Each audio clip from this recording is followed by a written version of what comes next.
Hey everybody, welcome to the fourth issue of Resident Evil, our second to the last issue. Um, Sorry if the lighting's gonna be a little bit bad. I woke up kind of late. I usually do these in the morning so I can get plenty of sunlight, and my light doesn't really work. It just makes everything yellowish.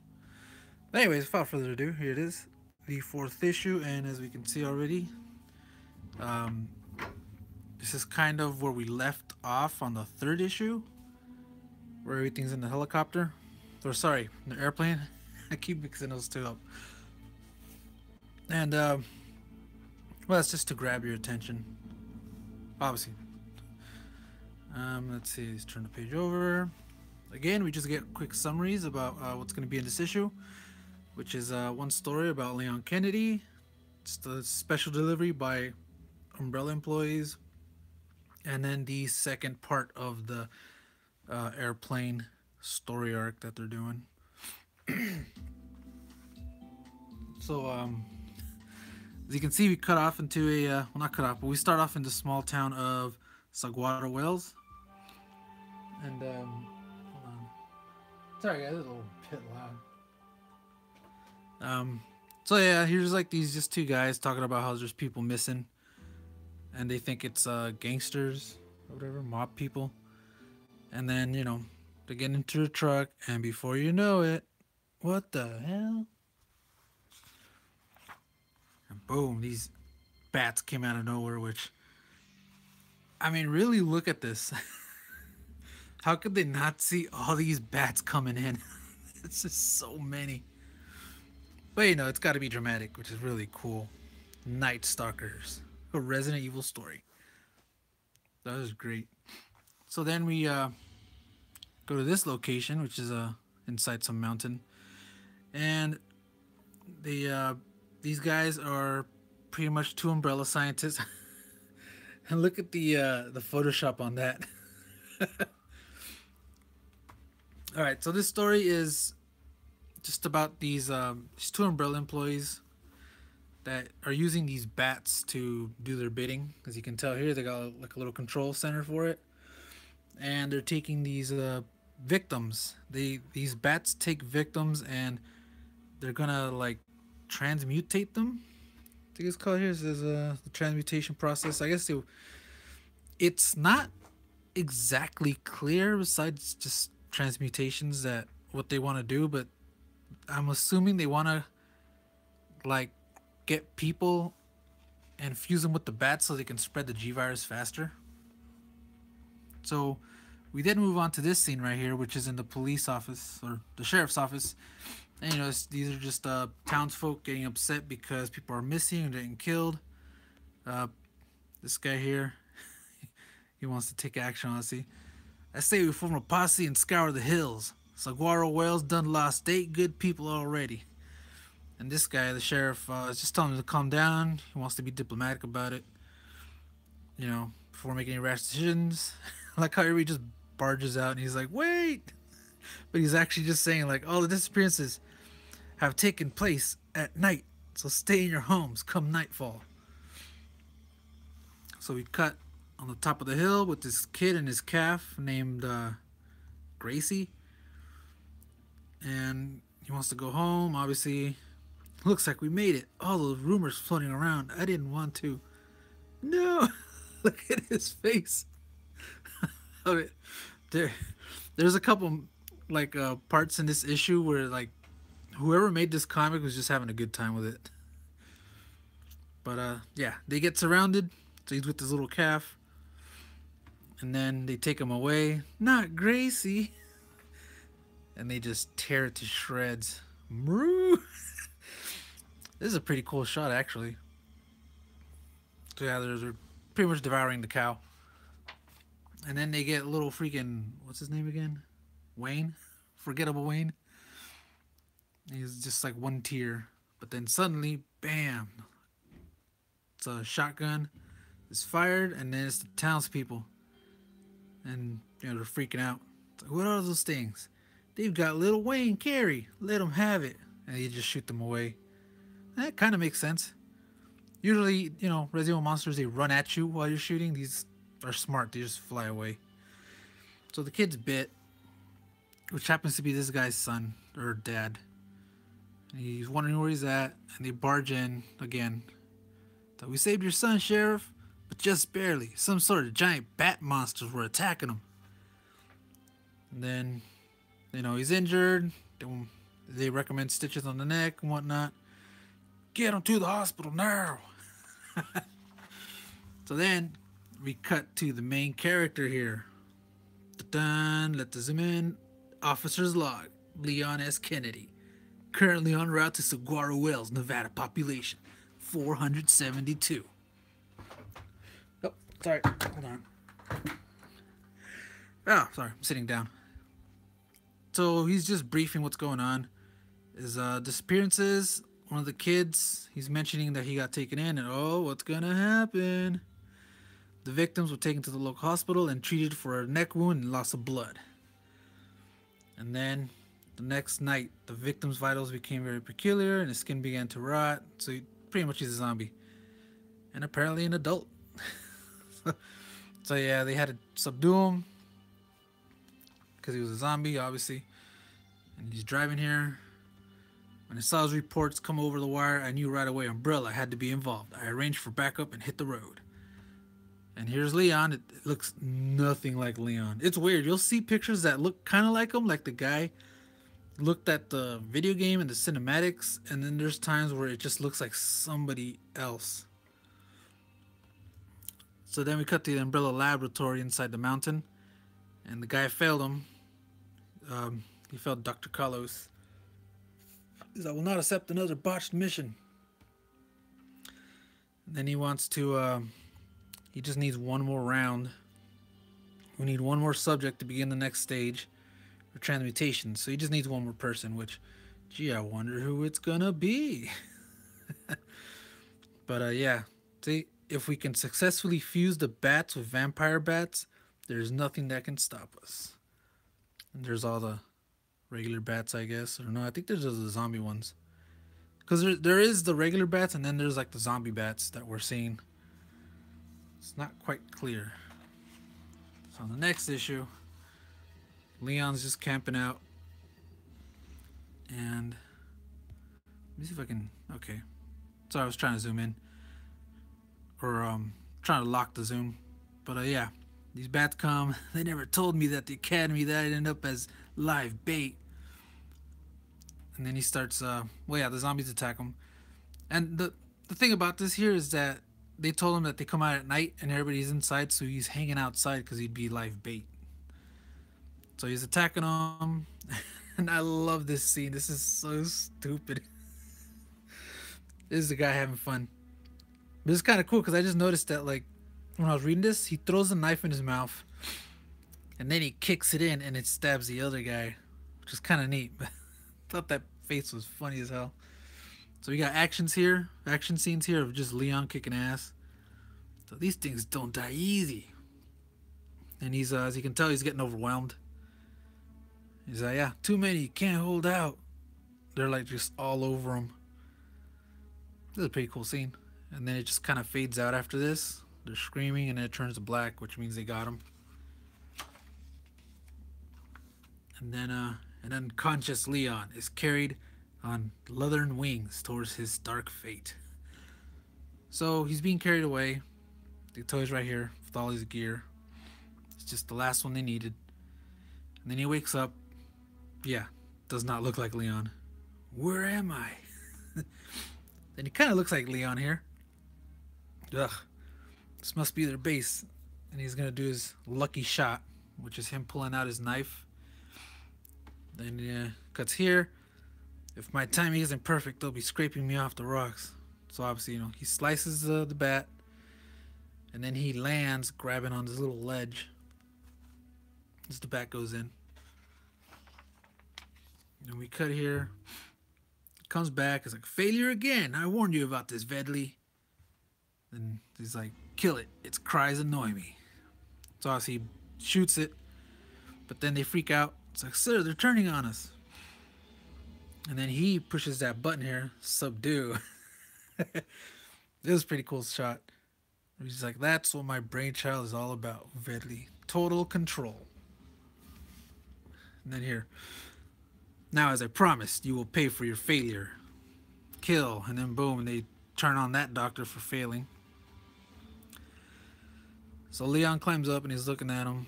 He sees the machine that's controlling the bats. I like how his hands are just like, kind of like Horror of the Opera or whatever. Get to work, the rest of you, or you'll share Vedli's fate. So he's not going to delay any longer. He wants to what is it? He wants the transmutation to happen because they want to spread the G. He wants to spread the G virus through humans, and he wants it all done for tomorrow. Right here, he put that guy in charge. And then there's Leon. Damn, a squadron of bats spreading the G virus will be next to impossible to stop. I gotta end this now. I don't know why he just didn't do it before. I mean, why did he needed one more person if he's just gonna launch the bats tomorrow? But anyways, he says here, hours later, as Leon sits planning, the bats return with their hapless victims. Oh, never mind, I'm sorry. Okay, brought more people. So this should be all I need. So he has all his equipment. Kind of Leon face. Everything rides on this tiny pocket generator. So then we go to the inside again. He's like, as night falls again over the Saguaro Desert, the bats stream forth. But this time they have been dispatched to give Dr. Carlos and his team some peace while they commence the sensitive transmutation process. So Leon's gonna go in. Okay, Leader One, I'm going in. Give me half an hour, then release the birds. There's this scene of not Leon, as I'm gonna call him, not Leon, because he looks nothing like him. Still really well drawn though, but let's rock. And everybody's just freaking out. Then we cut him. He's like, kill him now, and they're just shooting him at him up there. It's just Umbrella goons. Leon fucking looking like Han Solo over here, hiding. But he hides behind that machine, and he installs that little device. And they're like, stop shooting, don't damage the controls. And then he lets himself get tackled. So they're taking him in. He's like, small talk. So the machine does control him, eh? Indeed it does. Too bad you'll take that knowledge to your grave. And then Leon does this little kick to the thing, and he's laughing. It's like, simpleton, you hit the return to base button. So they throw him on the floor so the doctor can watch him get eaten alive by the bats. He's like, who are you? Leon Ken. Then you hear the scream. It's like, no matter, the bats are returning. Whoever you are, you're a dead man now. But, to their surprise, this is a really cool scene too. Man, this is really well made. There's Leon. He has his little thing. Click. The thing's on and it blows up. So all the bats and the scientists are just kind of flying. And then there's a little nice little view here. It's like, no, stay back. And then Leon thinking to himself, thank God it worked. I knew I could overload the machine and blow it up, but I had to gamble that the resulting sonar shriek would make the bats turn on their tormentors. Looks like they bore a grudge. Okay, so he's like scared here, but then he's like happy, angry here with his brains out. Whatever. So then Leon gets picked up by a helicopter. It's like right on time, guys. And it's a helicopter being escorted with 2 jets. Okay. Then here's this. Chalk one up for the good guys. Way to go, Leon. Hey, this could be the pilot from Resident Evil 4. If this was canon. That's it. And then, yep, come in. Kennedy, proceed immediately to Sector 36A. We got reports of massive G-virus mutations all over the area. And Leon's like, so after, well, not Leon, but the narrator. After only the briefest respite, Umbrella's most dedicated foe heads for his next rendezvous with danger. Rest will come only with ultimate victory. That's the end of that story. It was alright. I honestly didn't care for it much. But they had Leon in it. And here's the second story. over Raccoon City. This one's kind of cool. This one's more like a little short. It's a special delivery. So we got two Umbrella employees here on a helicopter, and obviously, they got all these test subjects. They got their reports here. Very simple. Cargo is hot. So yeah, pretty much this is just them just dropping the cargo in different parts of Raccoon City. As you can see, just like in the second game, these containers fall, and this is so cool. This Tyrant. Too bad they only walk fast. They don't even walk fast, they just walk menacingly towards you. RPD, we have a special delivery. You ordered one, bad mother. Oh, here's this thing before, just of it dropping. One moment, please. There we go. So pretty much all this is different areas, like I said before, just monsters attacking people. I love this guy. It's like, my eyes! Here's another one.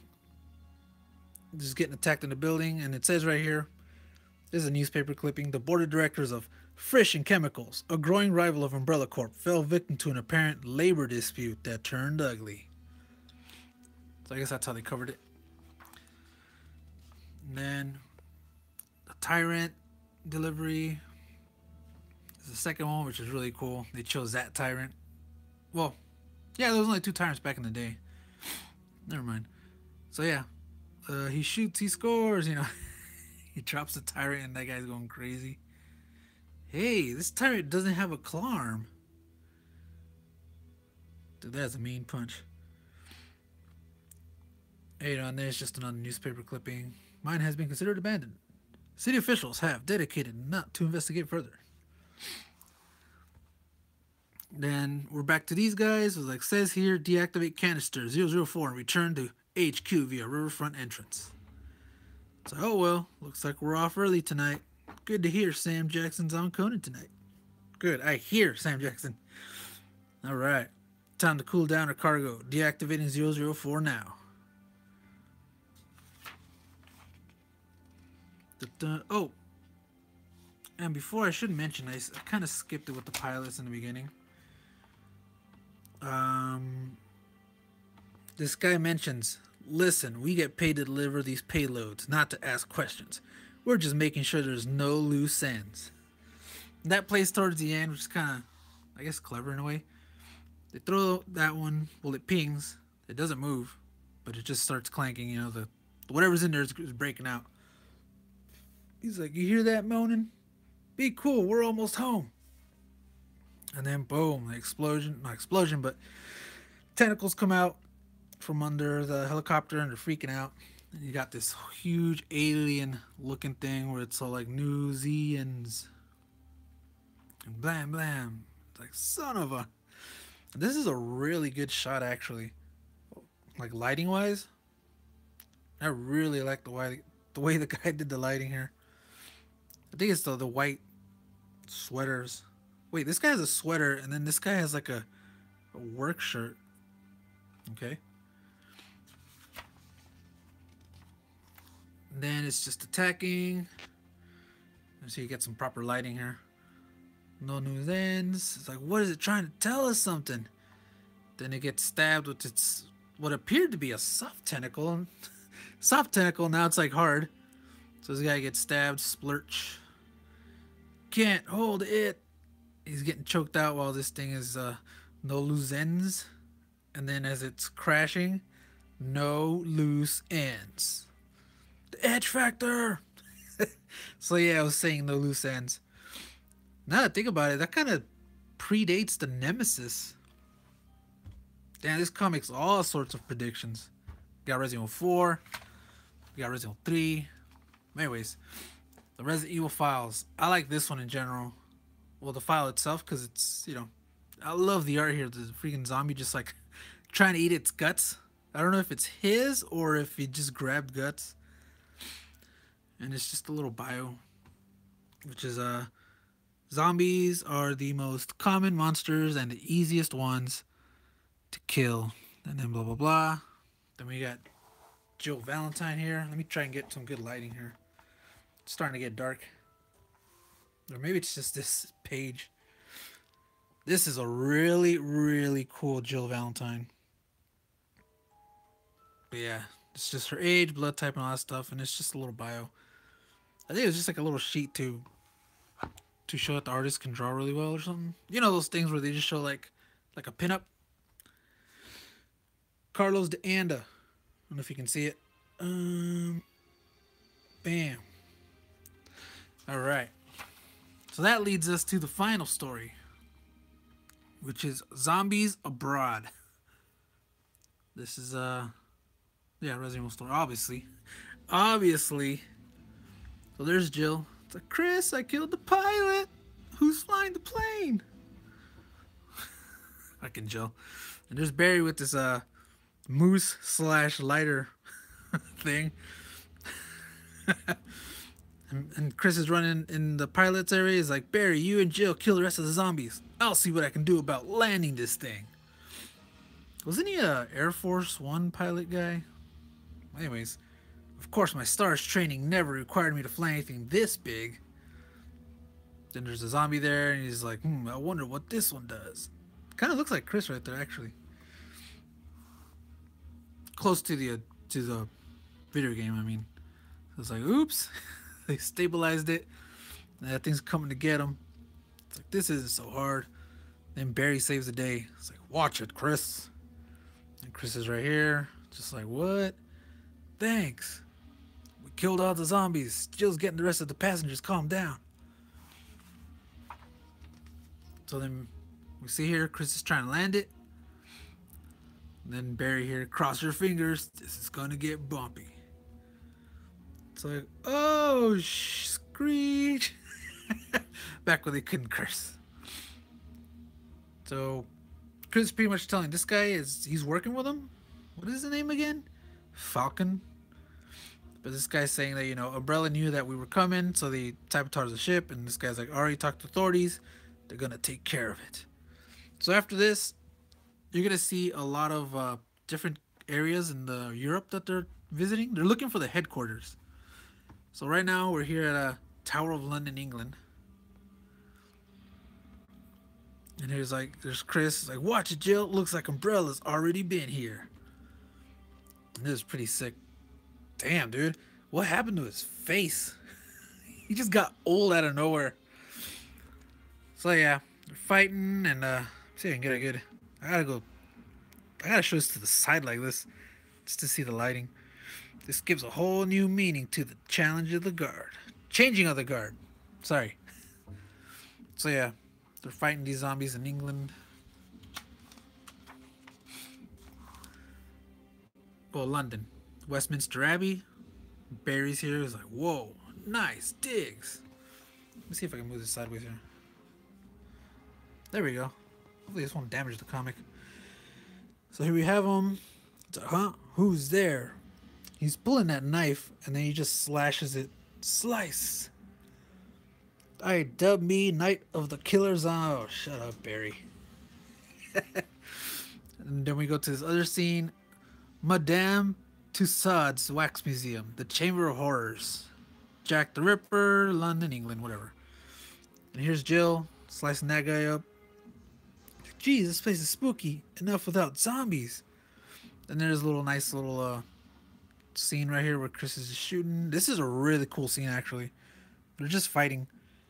This is right here. Madame Tussauds Wax Museum, Grand Hall, London, England. Damn it, Chris. Everywhere we go, Umbrella's one step ahead of us. I like how these wax, it almost looks like it's the Umbrella people looking at them. But I really like this shot. Especially this one. It's so, what do you call it? It's so animated, I guess you can say.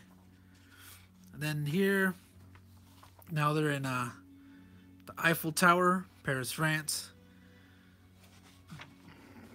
Let's see, and then they're shooting. Well, it's Jill, actually. And then Chris is just shooting right here. This is also a really cool scene. Chris is like, this is a weird way to tour Europe. And then we cut to the Louvre Louvre Museum, Paris, France. And they're just attacking too, right on the Venus de Milo. So they're just going to all these hot spots. It's like, ba-ting, and they break it. And Barry's like, I don't think we're going to be invited back.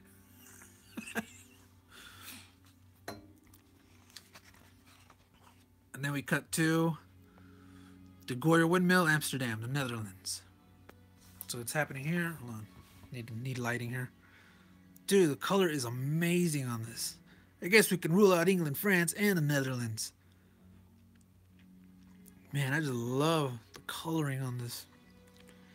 And the zombie screams for some reason. So I thud to the eyeball. Thought that's pretty cool. Plenty of dead zombies, but no headquarters. Then we cut to another scene. Oktoberfest celebration, Munich, Germany. Nice. So you can just picture German music. Again, another action scene. Well, at least we're running out of countries. Jill's like, yeah, I'll be glad to get off this tour. This is pretty cool. And then we cut to the last stop, which is Queck Castle, Füssen, Germany. That's pretty cool. And there's the guys over there. This is it. Only monument left. It's like, this place is huge. Let's split up so we can cover more ground. So Chris takes the stairs. Then Jill tries that door on the right. And Barry, check out the room in front of us. So they're splitting up. We first see Jill. She's creeped out in this area. It's like torturous chamber, whatever looking area. And then she finds an old photo of these twins. It's like, who are they? Dude, she got freaking her nails done. He and Abe, 20th birthday. Happy times. Let me cut to Chris. Excuse me. I gotta hold this. Cut to Chris in this room. A dining hall looks like. You could feed an army in here. And then cut to this scene. The helmet on this suit armor doesn't look like it fits. So he takes it off and he puts it from the other one across. And he's like, why would someone switch these around? I think it's across. Who knows? Probably next to each other. Yeah, they're probably next to each other. Where'd that light come from? Wait a minute, what's that? I can see the click. Kane, T-Virus. Who would etch that on a shield? Or a breastplate? Meanwhile, wow, that's a big organ. Of course, it had to be Barry. Dude, what is up with these things? I just noticed it. I don't know how I missed that. But oh well, that's kind of cool. Mom would be so proud I can still read music. Sounds like the Death Fugue. So he's playing it. I didn't know he played the piano. He does now. And then a drawer pops out. And here's the thing. The drawer pops out, right? And it looks like it's torn from her diary. It's like, I don't know what to do. Kane injected himself and is exhibiting some strange symptoms. Kane is worse than ever. I fear that he may be dying. Kane has disappeared. This will be my last entry. I must focus on finding an antidote. Why would you keep that part of a diary hidden on an organ that can only be opened when you play a certain song? Like, I'd get it if it's like a ingredient for Umbrella or something, but this was just a random page from a diary. So we cut to the final part here, which is each three run into some trouble. Joe with some rats. It's like, what? Then Chris is about to get knighted here. And then Barry. Hell? Oops, let me get the full shot here without my finger. And there's that guy right there. To be continued. So they say, what the hell, collectively. Oh, sorry, that's my dog. That's not my dog, but kind of take care of it. So that's the end of that. Then we got the epitaphs. A lot of kids play Resident Evil. I was playing it when I was a teenager. As you can see, just letters, but it's cool how people send in their fan art. So yeah, that wraps up this issue. Um, Next up, Resident Evil 5. You can run, but you can't hide. Let's see. Blast into 1999 with Resident Evil, the official comic book magazine, issue number 5. See what happens when a brilliant but nerdy kid gets picked on once too often. Well, it's just a summary of the next one. So, that's it for this issue. Honestly, the only upside I see in this one that I like was the last two, which is the Umbrella guys releasing the cargoes, and then the second part to this. The Leon one, it looked like they just had to make up a story to fill the comic. It's kind of cool. But yeah, I like the last two. Issue number 4. I'm sorry for the lighting again, because it's already turning dark. I usually do these in the morning so it can just be, you know, as much light as possible in my room. There, I need like a lamp to look over. Yeah, it's Resident Evil number 4. I'll be doing number 5 as soon as I can. Just so I can have it, you know, done, and I want to do it right. I'm going to do it early in the morning. So, yeah, Resident Evil number 4. In-depth issue. I wish I could go a little bit more in-depth on it. But I just pretty much gave a summary of it. Anyways, thanks again, you guys, for watching. Look out for number 5. And then after number 5, I do want to put out a video, as I said in the last one, on my thoughts of Resident Evil Now. So that'll come after. But anyways, thanks again once more, and I'll see you guys on the next.